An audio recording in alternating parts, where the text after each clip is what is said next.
Hi guys, today we review the Accurist MS825r Sports watch.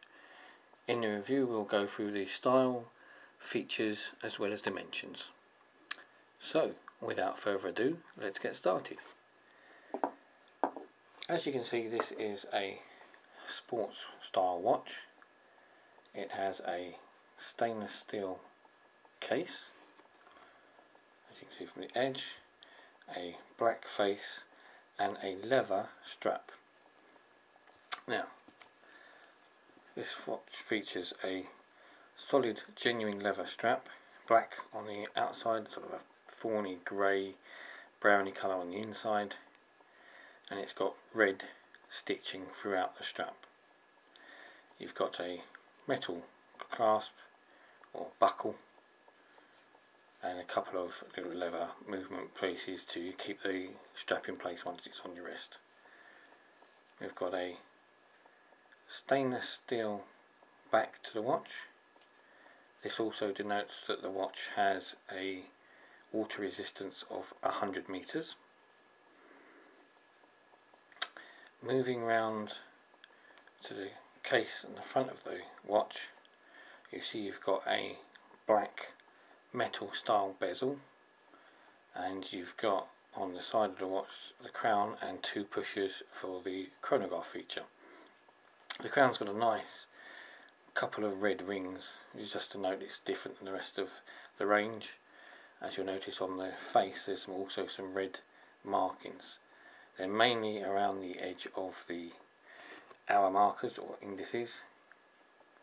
You can see they've got little red metallic finish around them, and you've also got them on the two hands on the subdials. There's 3 subdials in total, and we'll get to those in a second. So firstly, on the outside of the face you've got the minutes in white going round until they get to 50 minutes, and then it says the words chronograph. Get that in the right light. And in the inner, underneath the hour markers, you've got another set of just markers, just as like a fashion piece really, manufacturer's logo at the top. But then you've got these 3 dials. Now the 3 dials are 24-hour clock to the nearest to the 3 o'clock position.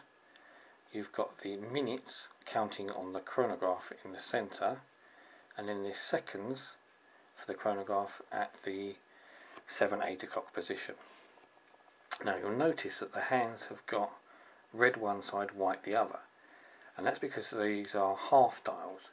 So if you look at the dials closely, you'll see that the first part of the dial, so we start with the one over this side, the first part of the dial is in white, and the white goes right round to 24, so it goes from 12 to 24, and the other part is red, from red to 0 to 12. So if the reader on the hand is pointing at the red side, it shows it's in the morning. If the white hand is pointing at the white dials, or white markers should we say, it's showing that it's 24-hour clock. So at the moment obviously we're near midnight, so we've got the red hand just about to show up on the 0, the white hand's just about to reach the 24. So that's how you do it. It's half a dial, but it actually works very, very cleverly, very well. You'll see that in a second when we show you the stopwatch feature, because on the other side, the dial near the 8 o'clock side is a stopwatch stroke counter. Now it starts on the red side, so the red markers go from 0 to 30 seconds, and the whites go from 30 to 60. So at the moment it's on red, at the bottom on 0. If you press the top pusher to start the counter off, it starts counting, and you're counting the red side. So obviously we're counting round red, half of the dial.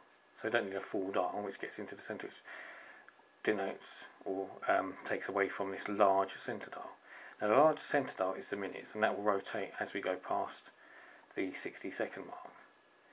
So the counter's going round now to the 30 seconds. So the red hand reaches the 30-second mark, and we start counting from the bottom. So we're now following the white part of the hand, which is now taking us round which will take us all the way back round to 60 seconds, which will be 1 minute. Now you'll notice also at the same time the big centre dial has now started to move, so it's moved from 0 into position, nearly onto position 1 as we come round the dial on this hand, which gets to the 60-second mark now.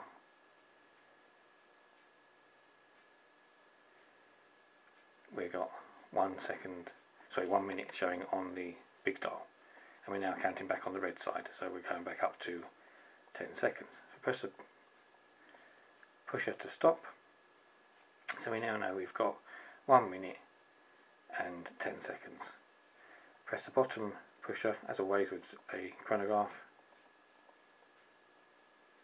and that resets. So it's a very clever design, and I like it. It's a very fashionable design, different. It's quite good looking. You also notice that you've got luminous paint on all the hour markers as well as the red indicators around them. The luminous paint usually on this watch is on the hands, but it's also on both sides of the dial hands on the sub-dials. So the sub-dial hands don't normally get luminous paint. Most manufacturers don't bother. In this case, Accurist have, which is quite unusual and quite nice. Quite like that idea that it's luminous all over, and it's also got that the Accurist sort of bluey green luminosity. It's not just bright green, it's sort of a mix between blue and green, so it's quite nice, easy to see at night, very bright. Anyway, the dimensions of the watch. Size wise, the face is 37mm, the case is 43, which is about the average again for an Accurist, including the crown notes 47. The thickness is 13mm, again pretty standard for that particular manufacturer, and weight, overall weight is 91 grams, mainly because it's got a leather strap, so that decreases the weight somewhat, but overall I think it's quite a stylish, good looking, functional watch. Anything's missing, it doesn't have a date feature, but to be honest with you, not that important nowadays. But overall, it's just a good looking, functional, sporty, stylish watch. Anyway, thanks for watching the review, guys. Check out my YouTube site, Everyday Watches, for other reviews, and also the book on a Facebook page. Thanks a lot, guys. Bye bye.